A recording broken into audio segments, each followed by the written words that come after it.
अस्सलाम वालेकुम रहमतुल्लाहि व बरकातुहू। इसराइल ने गज़ा पट्टी के साथ शाम पर अपना हमला तेज़ कर दिया है और इन दिनों एक मरतबा फिर इसराइल की तरफ से शाम के मुख्तलिफ़ इलाक़ों पर हमले किए जा रहे हैं और इसराइल के इस हमलों से शाम की जो मौजूदा हुकूमत है उसकी परेशानी बढ़ने लगी है। इसराइल ने एक हमला तो शाम के सदारती महल पर कर दिया और इस हमले की वहाँ के मौजूदा सदर अहमद अशरा ने सख्त मुखालफत की और कहा यह हमला शाम की खुद मुख्तारी पर हमला तस्वर किया जाएगा। उसके अलावा एक साथ 18 से ज़्यादा हमला इजराइल ने शाम पर कर दिया और उसमें शाम के जितने आर्मी के ठिकाने थे, जो मिसाइल के ठिकाने थे, जो फाइटर प्लेन के ठिकाने थे, उन सब को इजराइल ने तबाह बर्बाद कर दिया है। जब शाम में इक़्तिदार की तब्दीली हो रही थी, बशारुल असद का ख़ात्मा हो रहा था और जो इनकलाबी आर्मी है वो इक़्तिदार को अपने हाथों में ले रही थी, आर्मी बढ़ती जा रही थी, उसी दौरान इजराइल ने शाम के फ़ौजी अड्डों पर, ठिकानों पर लगातार हमला शुरू कर दिया था। जब बशारुल असद ने देश को छोड़ दिया था और मुल्क के शाम में तख्ता पलट हो गया, अहमद अशरा के हाथों में इक़्तिदार हो गया, तो इजराइल ने लगातार हमला किया और दिमश्क के और मुख्तलिफ़ इलाक़ों में जहाँ जहाँ उसको ख़बर थी कि ये आर्मी का ठिकाना है या वहाँ पर हथियार है, वहाँ पर बारूद है, वहाँ पर मिसाइल है या मिसाइल की फैक्ट्री है या ईरान की फैक्ट्री थी, ईरान ने वहाँ जो मिसाइल के कारखाने लगाए थे, उन सब को इजराइल ने तबाह कर दिया था। और एक मरतबा फिर पिछले 2-3 दिनों से इजराइल का हमला तेज़ हो चुका है और इजराइल के इन हमलों में भी शाम के मुख्तलिफ़ इलाक़ों को ठिकाना बनाया जा रहा है। दूसरी तरफ शाम में उबूरी हुकूमत की तश्कील पा चुकी है। अहमद अशरा सदर है और उन्होंने मुख्तलिफ़ कम्युनिटीज़ को जोड़ा है, अलग अलग कम्युनिटीज़ को उन्होंने वज़ारती कौंसिल में शामिल किया है, अलग अलग उन्होंने मिनिस्टर्स और वज़ीर बनाए हैं। सऊदी अरब की, कतर की, दुनिया के दूसरे अरब देशों की शाम की मौजूदा हुकूमत को हर तरह की हिमायत मिल रही है। शाम का जो कर्ज़ है वर्ल्ड बैंक का, उस कर्ज़ को सऊदी अरब और कतर ने मिलकर अदा करने का भी ऐलान कर दिया है। लेकिन दूसरी तरफ इजराइल से लगातार शाम को डिस्टर्ब किया जा रहा है और इन दिनों शाम में एक दरोज़ फ़िरक़े का मामला भी सामने आ गया जिसको लेकर के इजराइल और शाम के दरमियान एक नई लड़ाई शुरू हो चुकी है। शाम में एक फ़िरक़ा जिसको दरोज़ फ़िरक़ा कहा जाता है और ये फ़िरक़ा बहुत पुराना है, जो मुवहिदीन तो ख़ुद को कहलाता है, यानी वो फ़िरक़ा ये कहता है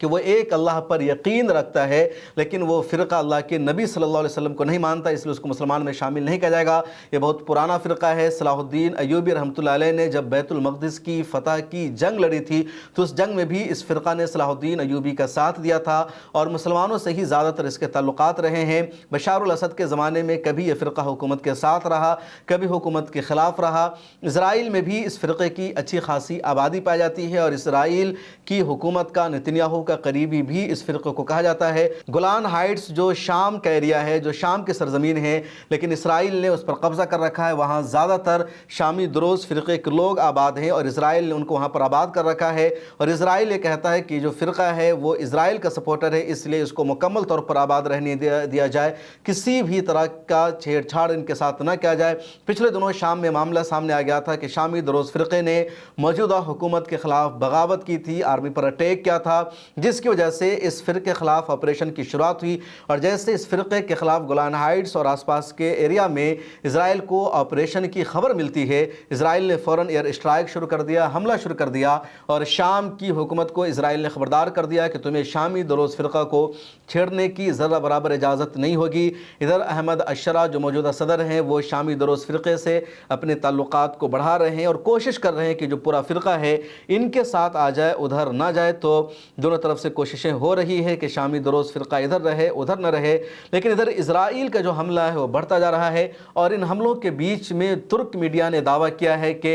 शाम की फ़िज़ाई सरहदों में तुर्क तैयारे भी अब गर्दिश करने लगे हैं, तुर्क तैयारे वहाँ पहुँच चुके हैं और इजराइल को तुर्क तैयारों ने ख़बरदार कर दिया है, तुर्क के डिफेंस सिस्टम ने ख़बरदार कर दिया है कि तुम अपने फ़ाइटर्स प्लेन को, तुम अपने जहाज़ों को शाम की सरहदों से दूर कर दो, शाम पर हमला करना बंद करो वरना तुम्हें इसका जवाब दिया जाएगा। ये दावा तुर्क मीडिया की तरफ से तो किया जा रहा है, लेकिन इंटरनेशनल मीडिया में इस तरह की कोई ख़ास और बड़ी ख़बर नहीं है। अब तक एक रिपोर्ट सामने आई है इंटरनेशनल मीडिया के ज़रिए कि शाम पर इजराइल ने जो फाइटर प्लेन से हमला किया है, जो एयर स्ट्राइक किया है, तो उसमें किसी भी हमले को तुर्क ने नुकसान पहुँचाया हो, तुर्क के फाइटर्स प्लेन ने,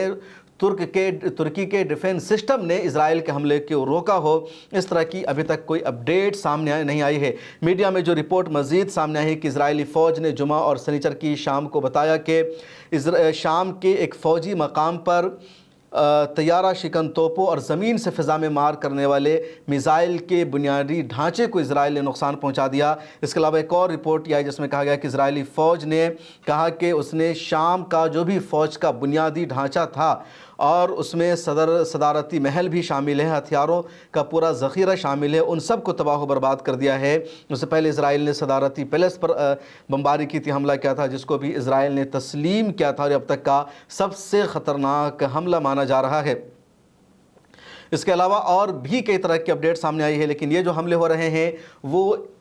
شام کے لیے بہت خطرناک ہے اور شام کی جو موجودہ حکومت ہے وہ کچھ بھی کرنے پر قادر نظر نہیں آ رہی ہے۔ شام میں جب اقتدار کی تبدیلی ہو رہی تھی، بشار الاسد کے دور کا خاتمہ ہو رہا تھا اور نئے لوگ اقتدار میں آ رہے تھے، جس کو ہے تو تحریر الشام کہا جاتا ہے، تو دیش بھر کے دنیا بھر کے مسلمانوں نے راحت کی سانس لی اور مسلمانوں کو لگا کہ فلسطینیوں کو اب یہاں سے مدد ملے گی، اسرائیل کمزور ہوگا۔ ہیئت تحریر الشام کے جو مجاہدین ہیں، ان کی جو آرمی ہے، یہ غزہ پٹی میں داخل ہوگی اور اسرائیل کے خلاف جنگ لڑے گی، یہ ویسٹ بینک میں جائے گی، وہاں اسرائیل کے خلاف یہ لوگ جنگ لڑیں گے اور اسرائیل کی الٹی گنتی شروع ہو جائے گی۔ جو جغرافیہ کی سچائی ہے، جو حقیقت ہے، وہ یہی ہے کہ فلسطین کی مدد وہی لوگ کر سکتے ہیں جو فلسطین کے آس پاس ہیں، جو فلسطین کے ارد گرد ہیں، اور یروشلم اور فلسطین کی جو سرحدیں ہیں وہ زیادہ تر اسرائیل سے ملتی ہے۔ اس کے علاوہ اس کا ایک ایریا لبنان سے ملتا ہے، پھر سیریا یعنی شام سے ملتا ہے اور اردن سے ملتا ہے۔ یہی تینوں ممالک یروشلم کو، فلسطین کو، قبلہ اول کو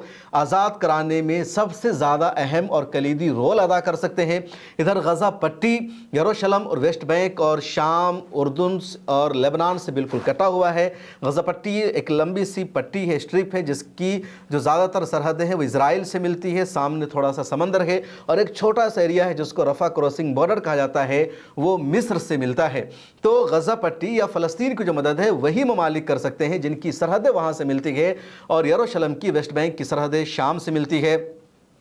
لبنان کی سرحد ملتی ہے، اور لبنان والوں نے ہمیشہ مدد کی ہے فلسطینیوں کی۔ لبنان سے سب سے زیادہ حزب اللہ نے اسرائیل پر حملہ کیا ہے۔ 2 جنگوں میں اسرائیل کو شکست کا سامنا کرنا پڑا ہے، حالانکہ اس جنگ میں حزب اللہ کو اسرائیل نے بہت زیادہ نقصان پہنچا ہے، اس کے باوجود حزب اللہ پیچھے نہیں ہٹی، بلکہ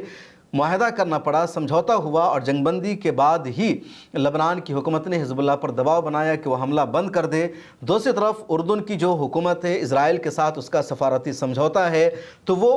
فلسطینیوں کی یا حماس کی، اخوان المسلمین کی یا فلسطین کی آزادی کے لیے لڑنے والوں کی کبھی بھی مدد نہیں کر سکتی۔ پچھلے دنوں خبر سامنے آئی کہ اردن کی حکومت نے 20 لوگوں کو گرفتار کر لیا ہے جن پر الزام تھا کہ ان کا اخوان المسلمین سے تعلق ہے۔ اس کے بعد شام کا معاملہ لے لیجئے، شام کی جو سرحد ہے وہ ویسٹ بینک سے اور اسرائیل سے ملتی ہے۔ گولان ہائٹس کا جو پورا ایریا ہے وہ بہت اہم جنگی پوائنٹ ہے، لیکن اس پر اسرائیل نے قبضہ کر رکھا ہے۔ اگر وہ شام کے پاس ہوتا تو اس پر بہت آسان تھا اس کے ذریعے سے اسرائیل پر قبضہ کرنا، اور 1970 کے بعد ہی یعنی حافظ الاسد کے زمانے میں ہی اسرائیل نے گولان ہائٹس پر قبضہ کر لیا تھا، جو دراصل شام کا ایریا ہے۔ بشار الاسد کے زمانے میں ہتھیار کو لبنان منتقل کرنے کے لیے ملک شام کا فائدہ تو ایران کو مل جا رہا تھا، لیکن بشار الاسد بھی براہ راست اسرائیل سے نہیں لڑ رہا تھا۔ بشار الاسد کے زمانے میں اسرائیل کا حملہ شام پر ہوتا تھا اور شام کی طرف سے ان حملوں کا جواب نہیں دیا جاتا تھا۔ بعد میں بشار الاسد اسرائیل کے ساتھ سمجھوتا کر چکا تھا اور ساری سیکرٹ انفارمیشن بشار الاسد اسرائیل کو دے رہا تھا۔ ایران کے جو ہیڈ کوارٹرز وہاں تھے، ایران کی جو ایمبیسیز تھی، ایران کے جو جرنیل اور کمانڈر سپہ سالار وہاں ہوتے تھے، ان سب کی انفارمیشن بھی بشار الاسد نے اسرائیل کے حوالے کی، جس کی وجہ سے اسرائیل نے ایران کو بہت زیادہ دمشق میں اور سیریا کے دوسرے علاقوں میں نقصان پہنچایا۔ تو بشار الاسد کے ہاتھوں میں شام کی حکومت رہتے ہوئے کچھ بھی فائدہ نہیں مل سکا۔ ایسے میں لوگوں کو امید تھی کہ جب ہیئت تحریر الشام کی حکومت آئی ہے تو یہ جو حکومت ہے ملک شام کی، یہ اسرائیل کے خلاف جنگ لڑے گی، فلسطینیوں کا ساتھ دے گی، حماس کی حمایت میں کھڑی ہوگی، لیکن ابھی تک ایک بھی عملی قدم نہیں اٹھا سکا ہے۔ ترک میڈیا کہہ رہی ہے کہ شام کی فضائی سرحدوں میں ترک کے جو طیارے ہیں وہ گردش کرنے لگے ہیں، ترکیہ کا جو ڈیفنس سسٹم ہے وہ شام کی مدد کے لیے پہنچ گیا ہے۔ لیکن سوال ترکیہ کی میڈیا سے یہ ہے، رجب طیب اردگان سے یہ ہے کہ جب آپ کے جنگی طیارے، آپ کا ڈیفنس سسٹم، آپ کے فائٹر پلین ملک شام کی سرحدوں میں جا سکتے ہیں، وہ اسرائیل سے آنے والے طیاروں کو روک سکتے ہیں، وہ اسرائیل کو دھمکیاں دے کر خبردار کر رہے ہیں، جس کا آپ دعویٰ کر رہے ہیں کہ پھر یہ آپ کے طیارے یا آپ کے فائٹر پلین کچھ میل کا فاصلہ اور طے کر کے غزہ پٹی میں کیوں نہیں پہنچ رہے ہیں؟ غزہ پٹی میں جو اسرائیلی طیارے آ رہے ہیں، جو اسرائیلی ایئر اسٹرائک ہو رہی ہے، اس کو کیوں آپ کے فائٹر پلینس روکنے میں ناکام ہیں؟ کیوں آپ اسرائیل پر جا کر بمباری نہیں کر رہے ہیں؟ اس ویڈیو میں اتنا ہی، پھر ملاقات ہوگی، دیجیے اجازت۔